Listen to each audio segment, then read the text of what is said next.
ఈ సెక్షన్ 111లో మీకు continuing unlawful activity అంటే ఏంటి చెప్పాను కదా ఇప్పుడు. ఈ కిడ్నాప్ కానీ, రాబరీ కానీ, వెహికల్ థెఫ్ట్ కానీ. వెహికల్ థెఫ్ట్ ఎంత కామన్ అండి. వెహికల్ థెఫ్ట్ మీరు స్కూటర్ పార్క్ చేస్తే స్కూటర్ బయట ఉంటుందా లేదా? అవి ఒకళ్ళు చేసినా ఒకళ్ళకంటే ఎక్కువ అందరూ ఒక గ్రూప్ లాగా కలిసి చేస్తే దాన్ని కంటిన్యూయింగ్ అన్లాఫుల్ యాక్టివిటీ అంటమే కాకుండా మీరు స్క్రీన్ మీద ఇంకా ఇందులో ఉన్న ఇంగ్రీడియంట్స్ ఏంటో మీరు క్లియర్గా చూడొచ్చు. ఒకటి, కంటిన్యూయింగ్ అన్లాఫుల్ యాక్టివిటీని దేనికి చేస్తున్నారు వాళ్ళు? ఒక ఆర్గనైజ్డ్ సిండికేట్గా ఏర్పాటు చేస్తున్నారు. సిండికేట్ అంటే కలిసి ఉండటం కదా. అది ఆర్గనైజ్డ్ సిండికేట్గా కనపడి ఏర్పడి ఒకళ్ళ కంటే ఎక్కువ ఈ అఫెన్స్ చేస్తే, ఇదే కాకుండా ఎకనామిక్ అఫెన్స్ చేసిన. ఎకనామిక్ అఫెన్స్ అంటే ఏంటి? మళ్ళీ దానికి డెఫినేషన్ ఉండాలి కదా.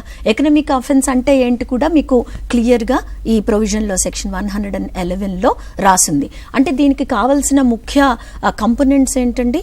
ఒకటి, కంటిన్యూస్ అన్లాఫుల్ యాక్టివిటీ అయి ఉండాలి. ఒకటి, ఆర్గనైజ్డ్ క్రైమ్ సిండికేట్గా ఏర్పడి ఉండాలి వాళ్ళు. అలా ఉండి ఎకనామిక్ క్రైమ్ చేసిన.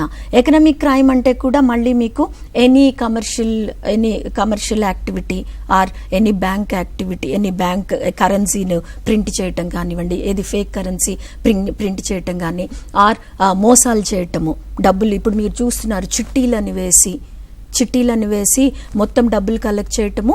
డబ్బులు కలెక్ట్ అయిపోయిన తర్వాత ఒకటేసారి కంపెనీ వెళ్ళిపోతుంది. లేదంటే ప్రీ లాంచ్ ఇన్వెస్ట్మెంట్స్ అని ఆఫర్స్తో వస్తున్నారు ఇవాళ రేపు ఈ మన రియల్ ఎస్టేట్స్ చాలా చోట్ల. ఇట్లాంటివన్నీ ఎకనామిక్ అఫెన్స్ అంటే where a monetary benefit is involved. Any monetary benefit is involved if that is taken up by ఒకళ్ళైనా చేయొచ్చు, ఒకళ్ళ కంటే ఎక్కువ అందరూ కలిసి కనుక ఈ పనిని చేస్తే దిస్ ఈజ్ ఆర్గనైజ్డ్ క్రైమ్. మీరు మళ్ళీ ఒక్కసారి కనుక స్క్రీన్ మీద చూస్తే మనం అంతా క్లియర్గా ఏం చెప్పొచ్చు?